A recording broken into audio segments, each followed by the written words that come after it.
Today, I want to talk with you about willingness and courage. It's a topic I've never thought about before. Have you? Have you ever thought about the difference between willingness and courage?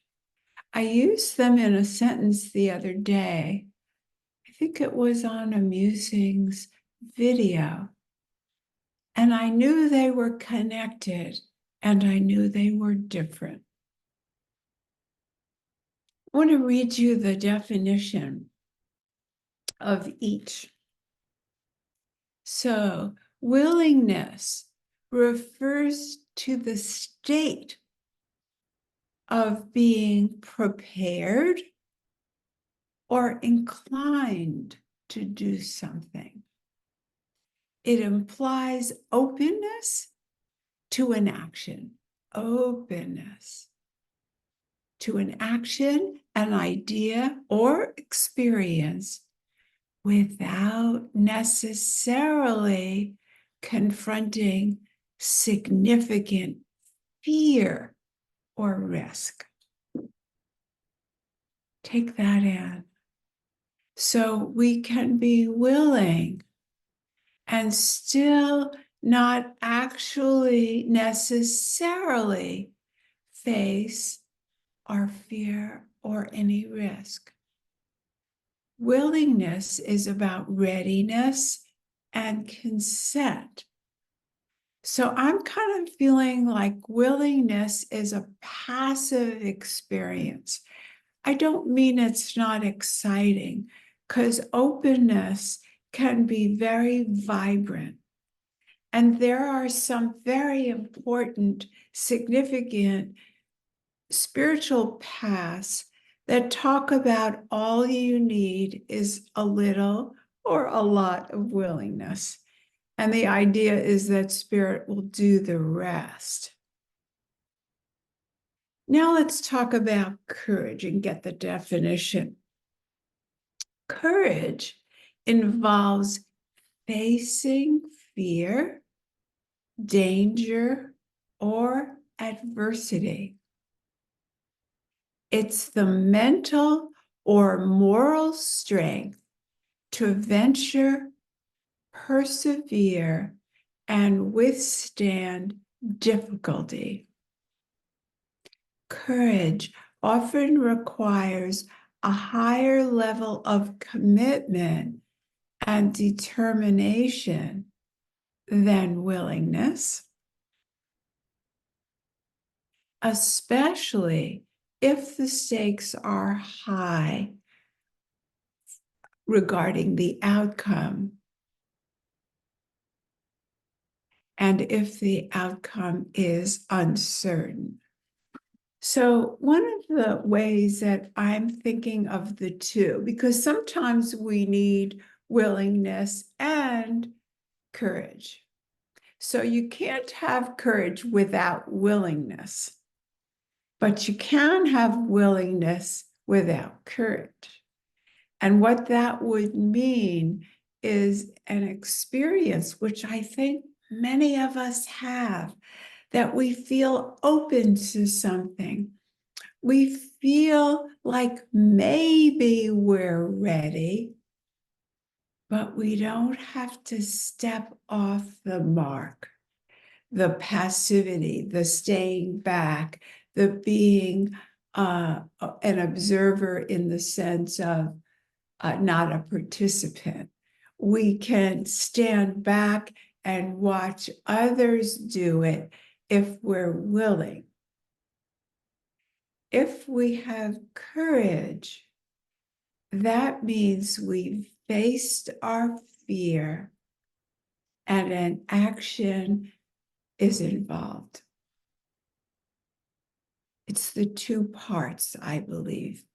It's the facing the fear, because we said in the last video that while something might look bold and brave to someone else, if the person has not faced any fears. It still could be brave to us, but technically it wouldn't be courageous. Can you let that in? Should I say it again with other words? Willingness is an openness. It's the feeling that you could take action. So you're not in a tightrope. You're not all wound up. There's an openness with willingness.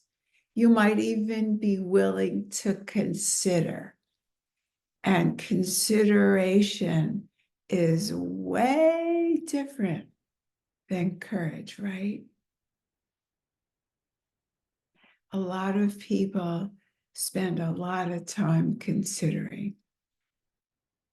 And I'm not saying that's a bad thing. A lot of people are impulsive.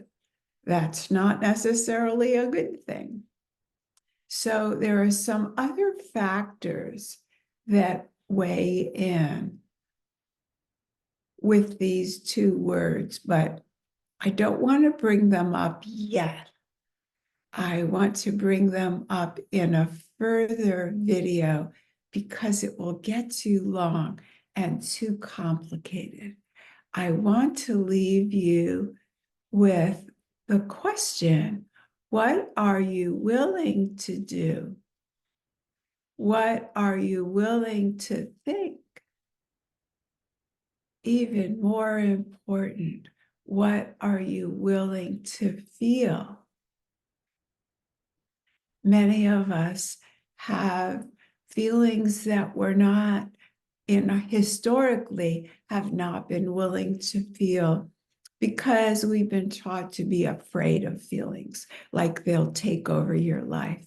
And indeed, when we're children, it does feel that way.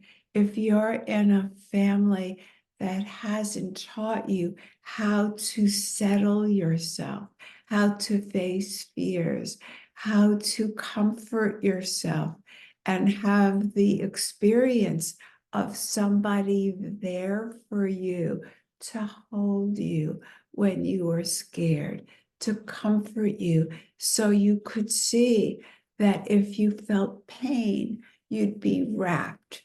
If you felt fear, you'd be comforted. If you felt anger, you'd be listened to. I know that that's probably a more perfect family than any of us had. It's not about bashing our families. It's about making up for it now with our own caring presence to that child inside that's too scared to feel a feeling. Because the truth is, you can't hold a feeling even if you want to. Feelings come and go. And I hear all the time, how can I stay in that calm and peaceful state? Well, you're going to have another feeling, and it's going to come up soon. It's the way we're wired, and we're participating in an outer world that is full of change. So you're going to feel this and you're going to feel that. The important thing is not to see your feelings, your thoughts, even your behaviors as permanent, concrete evaluations of who you are. These are transient experiences, even behavior. But when we pull an identity out of actions, thoughts, feelings, it clouds willingness, it clouds courage, because now I'm the person who did this 10 years ago. I'm the person who didn't do that 10 years ago because I didn't have the courage. It's a new moment. My friends, we can take this as a new moment if we don't create an identity out of thoughts and feelings and even behaviors. So let's look at what we're willing even to be. What if we are more than thoughts and feelings and something unnameable, neither good nor bad, but beyond that? What if we are life? And life is everything. It can't be defined by a minute experience of a thought, a feeling, or an action. It could open up your whole world for a different vision of courage, a different vision of identity, and a different vision of other people and life, the world. So I thank you for going on this journey with me.